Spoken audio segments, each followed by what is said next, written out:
நாடாளும் பாஜக அரசின் கடைசி பட்ஜெட் கூட்டத்தொடர் நாளைக்கு தொடங்க இருக்கு.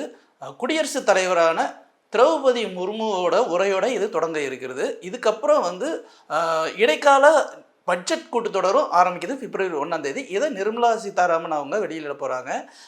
இப்போ எலெக்ஷன் வர டைம் அப்படிங்கிறனால இது இடைக்கால பட்ஜெட் கூட்டத்தொடராக தான் இருக்கும் அப்படின்னு சொல்லியிருக்காங்க. இதில் எலெக்ஷனில் மக்களை கவரும் வகையில் கவர்ச்சிகரமான அம்சங்கள் நிறைந்த நிறைய திட்டங்கள் குறிப்பிடப்படும் அப்படின்னு ஒரு பேச்சு அடிபடுது. இது மட்டும் இல்லாமல் இதுக்காக அனைத்து கட்சி கூட்டங்களும் இன்னைக்கு கூட்டியிருக்காங்க. அந்த கட்சிகள் எல்லாத்தையும் கூட்டி இந்த இந்த இடைக்கால பட்ஜெட் கூட்டத்தொடரை சிறப்பாக அமைதியாக நடத்தி தரணும் அப்படின்னு எல்லாருக்கிட்டையும் வேண்டுகோள் விடுத்திருக்காங்க. அப்படிங்கிறது ரொம்ப முக்கியமான ஒரு விஷயம்.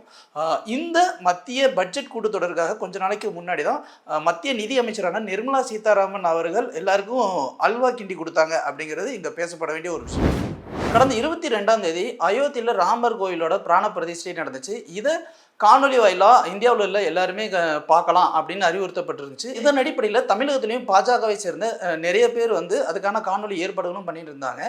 ஆனால் வினோத் பன்னீர்செல்வம் அப்படிங்கிற ஒருத்தர் உயர்நீதிமன்றத்தில் ஒரு வழக்கு கொடுத்துருந்தாரு. அதாவது தமிழக அரசு அறநிலையத்துறை சார்பு மூலமாக வாய்மொழி மூலமாகவே இந்த காணொலி எதையுமே அங்கே இது பண்ணக்கூடாது, அதே மாதிரி இந்த பிராண பிரதிஷ்டை இந்த டெலிகாஸ்ட் எல்லாத்தையும் பார்க்க வைக்கக்கூடாது அப்படின்னு ஒரு இது கொடுத்துருக்காங்க. அதனால எங்களால் எங்கள் காணொலி காட்சி எங்கேயுமே பார்க்க முடியல அப்படின்னு ஒரு வழக்கு தொடுத்திருந்தாரு. இந்த வழக்கு விசாரணைக்கு வரும்போது இதுக்கு பதில் தரும் விதமாக டிஜிபி தரப்புல இருந்து ஒரு பதில் மனு கொடுக்கப்பட்டுச்சு. அந்த மனுவில் சொல்லப்பட்டது என்ன அப்படின்னா, 288 மனுக்கள் இதுவரைக்கும் எங்களுக்கு பரிசீலனைக்கு வந்துச்சு. அதில் 252 மனுக்களுக்கு காணொலி வாயிலாக நீங்கள் கோவிலில் அதை பார்த்துக்கறலாம், பிராண பிரதிஷ்டையை பார்த்துக்கறலாம் அப்படிங்கிற ஒரு விஷயத்தை நாங்கள் விளக்கம் கொடுக்கப்பட்டுச்சு அப்படின்னும், மேலும் அந்த மனுதாரர் தமிழக அரசையும் முதல்வரையும் ரொம்ப கடுமையாக சாடி பேசியிருக்காரு அப்படிங்கிற ஒரு விஷயத்தையும் சொல்லியிருக்காங்க. இருந்தாலும் இந்த தீர்ப்பு இப்போதைக்கு ஒத்தி வைக்கப்பட்டிருக்கு. ஆனால் காணொலி வாயில பார்க்கறத தப்பான ஒரு இமேஜா கிரியேட் பண்ணக்கூடாது, அதே மாதிரி தமிழக அரசை இந்துக்களின் விரோதி மாதிரி ட்ரீட் பண்ணக்கூடாது அப்படின்னு நீதிபதிகள் சொல்லியிருக்காங்க. அப்படிங்கிறது இங்கே முக்கியமான விஷயம். தமிழகம் முழுவதும் 8 பேருந்து மண்டலங்கள் இருக்குது. இதில் 20,000க்கும் மேற்பட்ட பேருந்துகள் இயக்கப்படுது. இது மூலமாக ஒரு நாளைக்கு 1.55 கோடி மக்கள் பயணிக்கிறாங்க. இவங்களுக்கு அந்த பயணச்சீட்டு கொடுக்கும் முறையில் 16 ஆண்டுகளுக்கு முன்னாடியே தமிழக அரசால் அந்த எலக்ட்ரானிக் மிஷின் மூலமாக பயணச்சீட்டு கொடுத்துக்கிட்டு இருந்தாங்க. ஆனால் அந்த எலக்ட்ரானிக் மிஷினில் அந்த டைம் டிலே 4 செகண்ட் வரையில் ஒரு டிக்கெட் கொடுக்க டைம் டிலே ஆகுறது. அதே மாதிரி அந்த எலக்ட்ரானிக் மிஷினோட பேட்டரி கெப்பாசிட்டி வெறும் 8 மணி நேரம் தான் இருக்குது. அப்படிங்கிற ஒரே காரணத்துக்காக எங்கே அதை கொள்முதல் பண்ணாங்களோ அந்த இடத்துக்கே அதை திருப்பி அனுப்பிச்சு அதை சரி பண்ண ஆரம்பித்தாங்க. இப்போது மறுபடியும் படிப்படியாக அந்த மெஷின் எல்லாத்தையும் வாங்கி இப்போ மறுபடியும் சோதனை ஓட்டமாக தாம்பரம் குரோம்பேட் பணிமனையில் இருந்து அந்த மெஷின் சிஸ்டத்தை யூஸ் பண்ணிக்கிட்டு இருக்காங்க. இது எந்த அளவுக்கு சக்ஸஸ்ஃபுல்லாக போகுது, ட்ரையல் அண்ட் எரரில் என்ன பிரச்சனை இருக்குது அப்படிங்கிறத பார்த்துட்டு அதுக்கப்புறம் இது தமிழகம் முழுவதும் அமல்படுத்தப்படும் அப்படின்ற ஒரு விஷயத்தையும் பேசியிருக்காங்க. இது மட்டும் இல்லாமல் இனிமேல் நீங்கள் கேஷ் கொடுத்து டிக்கெட் வாங்க வேண்டிய அவசியம் இருக்காது. அதுக்குன்னு ஒரு கார்டு எம்என்எம்சின்னு சொல்லிட்டு மாநகர போக்குவரத்து பொது போக்குவரத்து துறை மூலமாக ஒரு கார்டும் கொடுக்குறாங்க. ஜிபேயும் பண்ணிக்கலாம், அந்த கார்டை வச்சுட்டு ஆக்சஸ் பண்ணிக்கலாம் அப்படிங்கிற ஒரு விஷயத்தையும் சொல்லியிருக்காங்க. கேரள ஆளுநர் ஆரிஃப் முகமது, தெலுங்கானா ஆளுநர் தமிழிசை, தமிழக ஆளுநர் ஆர்.என். ரவி, இவங்க 3 பேருக்குமே மும்முனை போட்டி இருக்குது. அதனால தான் மாறி மாறி அரசை தாக்குறதுலேயே குறியாக இருக்காங்க அப்படின்னு அமைச்சர் ரகுபதி கண்டனம் தெரிவிச்சிருக்காரு. மேலும் அவர் சொன்னதில் என்னென்னா, நாகப்பட்டினத்தில் பிரதமர் திட்டத்தின் மூலமாக கட்டப்பட்ட வீடை பார்க்க போனவர் அந்த வீடு கட்டிடம் ஒழுங்காக சரியில்லைன்னோ அதுக்கு காரணம் திமுக அரசால் நியமிக்கப்பட்ட கான்ட்ராக்டுக்காரங்க தான் அப்படிங்கிற மாதிரியான ஒரு விஷயத்த சொல்கிறாரு. ஆளுநராக இருந்துக்கிட்டு எதிர்கட்சி தலைவர் மாதிரி பேசிக்கிட்டு இருக்காரு, இது கொஞ்சம் கூட சரியில்லை அப்படின்னு சொல்லியிருக்காங்க. மேலும் நிறைய மசோதாக்கள் வரைவு மூலமாக அவருக்கு அனுப்பிச்சுட்டு அதுக்கு ஒப்புகை கொடுக்காம வச்சுருக்காரு. குறிப்பாக தமிழ்நாட்டில் ரம்மி விளையாட்டுக்கு தடை செய்யணும் அப்படின்னு ஏற்கனவே கொடுத்துருக்கோம், அதுக்கு இன்னுமே பதில் அளிக்காமல் இருக்காரு. இவர் ஆளுநராக இருந்து அரசியல் பண்ணுறதை விட அரசியலுக்கு நேரடியாக அரசியல் பண்ணலாம் அப்படின்னும் மேலும் சொல்லியிருக்காரு. மக்களவைத் தேர்தலை முன்னிட்டு அதிமுக தொகுதி பங்கீட்டு குழுவுடைய ஆலோசனை கூட்டம் நேற்று சென்னையில் நடைபெற்றுச்சு.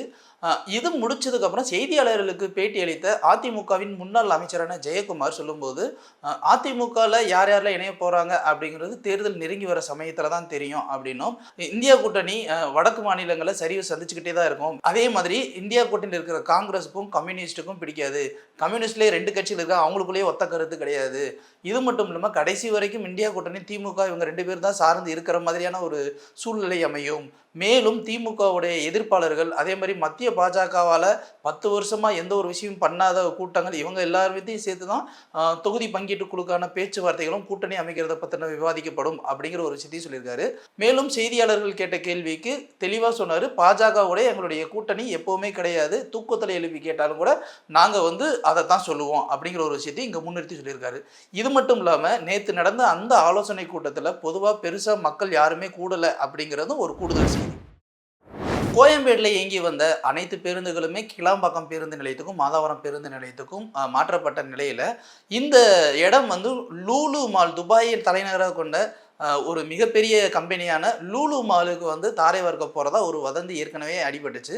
இதற்கு எதிர்ப்பு தெரிவித்து பாமக தலைவரான அன்புமணி ராமதாஸ் அவர்கள் ஏற்கனவே ஒரு அறிக்கை கொடுத்திருந்தாரு. அவர் என்ன சொல்லியிருந்தார் அப்படின்னா, கோயம்பேடு பேருந்து நிலையம், தனியார் பேருந்து நிலையம், கோயம்பேடு மார்க்கெட், அப்புறம் இதர நிலங்கள் எல்லாம் சேர்த்து கிட்டத்தட்ட 66 ஏக்கர் இருக்குது.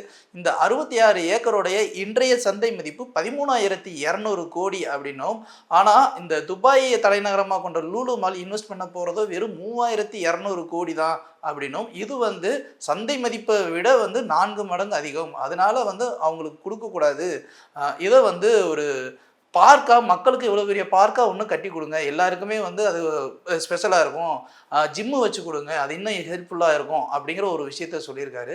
இதுக்கு பதிலடி தரும் விதமாக பி.கே. சேகர் பாபா அவர்கள் என்ன சொல்லியிருக்காருன்னா, கோயம்பேடு இடத்த என்ன பண்ணுறதுன்னு இன்னும் முடிவே எடுக்காத நிலையில் யாரோ ஒரு சேக்குக்கு நாங்கள் விற்க போகிறதா சொல்கிறது விசித்திரமாக இருக்குது. இப்போதைக்கு கோயம்பேடை என்ன பண்ணலாம் அப்படின்னு சொல்லிட்டு ஒரு ப்ரைவேட் கன்சல்டன்ட்டு நாங்கள் கொடுத்துருக்கு. அவங்க அதெல்லாம் ஆராய்ச்சி பண்ணி ஒரு முடிவு சொன்னதுக்கு அப்புறம் தான் முதல்வரின் கவனத்துக்கு கொண்டு செல்லப்படும். முதல்வர் அதுக்கப்புறம் பேசி முடிவு பண்ணி மக்களுக்கு எந்த விதமான நல்ல விஷயங்களை சொல்லலாம் அப்படிங்கிறத முடிவு எட்டப்படும் அப்படின்னு சொல்லிட்டு, மேலும் தவறான வதந்தியை ஒரு கட்சியின் மிகப்பெரிய தலைவராக இருக்கக்கூடிய பரப்புறது ஏற்புடையதாக இல்லை அப்படிங்கிற ஒரு விஷயத்தையும் சொல்லி, கேரள மாநிலம் குமுளி பகுதிக்கு அருகில் உள்ள லட்சமேடு அப்படிங்கிற பகுதியில் வச்சவங்க தான் அன்னக்குட்டி மேத்யூ. இவங்களுக்கு வயசு 73, கணவர் இறந்த நிலையில் தனியாக இருந்திருக்காங்க. இவங்களுக்கு ஒரு மகள். அவங்க கேரளாவில் அரசு அலுவல் பணியில் இருந்திருக்காங்க. இவங்க உடல்நிலை சரியில்லாமல் கோட்டயம் அரசு மருத்துவமனையில் இறந்துட்டாங்க. இந்த இறந்த செய்தியை பொதுமக்கள் எல்லாமே அவங்க மகளுக்கும் தகவல் பல தடவை தெரிவிச்சுமே அவங்க யாருமே வரவே இல்லை. இதை அறிந்த இடுக்கி மாவட்ட கலெக்டர் அவங்களுக்கு மலர் வளையம் வச்சு ஷீபா சார்ஜ் அவர்கள் அவங்கள கல்லறையில் அடக்கம் செஞ்சுட்டாங்க. அடக்கம் செஞ்சது மட்டும் இல்லாமல் இந்த மாதிரி பெத்த மகளுமே தாயோட இறுதி சடங்குக்கு கலந்துக்கல அப்படிங்கிறதுனால அவங்க மேலே நடவடிக்கை எடுக்கணும் அப்படிங்கிறது உத்தரவு கொடுத்துருக்காங்க போலீஸாருக்கு. இதன் அடிப்படையில் அந்த மகள் அவங்களுடைய அரசு பதவியை இவங்க ரத்து செஞ்சுட்டாங்க அப்படிங்கிறது ரொம்ப முக்கியமான ஒரு விஷயம். வெறும் கேரள மாநிலத்தில் உள்ளூரில் இருந்துக்கிட்டே யாருமே வராமல் இருக்காங்க. இதே மாதிரி தான் நிறைய பேர் இறப்பு கூட வராமல் இருக்காங்க அப்படிங்கிற இந்த குற்றச்சாட்டு சமீப காலங்களாக பெரிய விஷயமா வைரலாகவே பேசப்பட்டிருக்குங்கிறது ரொம்ப முக்கியம். கேரள அரசின் இந்த நடவடிக்கை அனைத்து மாநிலத்திலும் பரவுமா என்பது கேள்விக்குறியாக இருக்குது.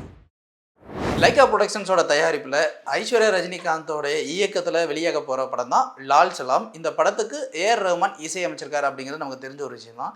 இதில் திமிரி எழுடா அப்படிங்கிற அந்த பாடலை இசையமைப்பாளர் ஏஆர் ரஹ்மான் அவர்கள் ஆர்டிஃபிஷியல் இன்டெலிஜென்ஸ் மூலமாக அந்த பாடலை ரெக்கார்ட் பண்ணியிருக்காரு அப்படிங்கிறத ரொம்ப முக்கியமான ஒரு விஷயம். இதுக்கு அவர் யூஸ் பண்ண வாய்ஸ் யார் அப்படின்னா சாகுல் ஹமீது, அதே மாதிரி பாம்பே பாக்கியா, இவங்க 2 பேர் தான் யூஸ் பண்ணியிருக்காங்க. சாகுல் ஹமீத் ஏஆர் ரஹ்மானோட வாழ்க்கையில் ஆரம்ப காலகட்டங்களில் இருக்கிற எல்லா பாடல்களும் அவர் தான் பாடியிருப்பார். குறிப்பாக உசிலம்பட்டி பெண்குட்டி பாட்டு பாடியவரும் அவர் தான். இதுக்கு பலவரு தரப்புல இருந்து எதிர்ப்பும் தெரிவிச்சிருக்காங்க. ஆர்டிஃபிஷியல் இன்டெலிஜென்ஸ் நீங்கள் யூஸ் பண்ணிட்டீங்க அப்படின்னா சிங்கர்ஸோட வாய்ஸ் வச்சு என்ன பண்ணுறது அப்படின்னு சொல்லி கேட்டதுக்கு ஏஆர் ரஹ்மான் என்ன சொல்லியிருக்காருன்னா, ஒரு டெக்னாலஜி வளருது அப்படின்னும் போது அதுக்கேற்றாப்புல அடாப்ட் ஆகிக்கிறது தப்பான ஒரு விஷயம் கிடையாது. மேலும் அவங்களோட வாய்ஸை யூஸ் பண்ணிக்கிறோம் அப்படிங்கிற அவங்கக்கிட்ட அந்த குடும்பத்தார்கிட்ட முறையாக அனுமதியும் வாங்கி அவங்களுக்கு முறையாக பணத்தை கொடுத்து தான் நாங்கள் அந்த வாய்ஸை யூஸ் பண்ணுறோம் அப்படிங்கிற அந்த ஒரு விஷயத்தையும் சொல்லியிருக்காங்க. ஒருவேளை லால் சலாம் படத்தின் இந்த ஏஐ பாடல் தமிழ் சினிமாவில் வெளிவந்த முதல் ஆர்டிஃபிஷியல் இன்டெலிஜென்ஸ் பாடலாக இருக்கும் அப்படிங்கிறது ஒரு ஆச்சரியத்தக்க விஷயம்.